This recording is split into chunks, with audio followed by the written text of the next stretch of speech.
Satara news, निर्भीड व निष्पक्ष बातमी देणारं एकमेव व्यासपीठ। किसनराव साबळे पाटील यांच्या जयंतीनिमित्त रक्तदान शिबिर तसेच महाराष्ट्र जलमित्र संस्था यांच्या वतीने क्षारपड जमीन व क्षारयुक्त पाण्याबाबत मार्गदर्शन शिबिर आयोजित करण्यात आले होते।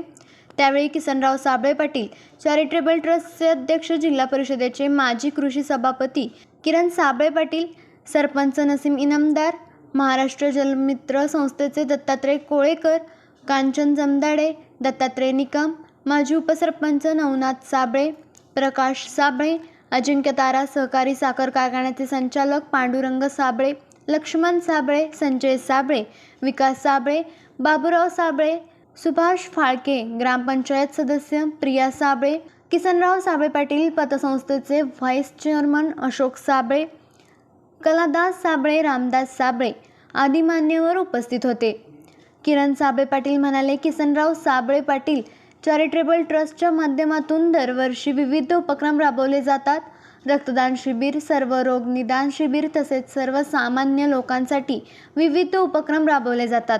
लोकांच्या अडचणी दूर करण्याचे काम चॅरिटेबल ट्रस्टच्या माध्यमातून होत असते। यापुढे देखील अशाच पद्धतीने साबळे पाटलांच्या चॅरिटेबल ट्रस्टच्या माध्यमातून लोकांच्या अडचणी सोडवण्याचे काम केले जाणार आहे।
आपल्या तालुक्यातील जिल्ह्यातील बातम्या सर्वप्रथम पाहण्यासाठी आजच सातारा न्यूजला YouTube चॅनलवर सबस्क्राइब करा, लाईक करा, शेअर करा आणि बेल आयकॉन प्रेस करायला विसरू नका।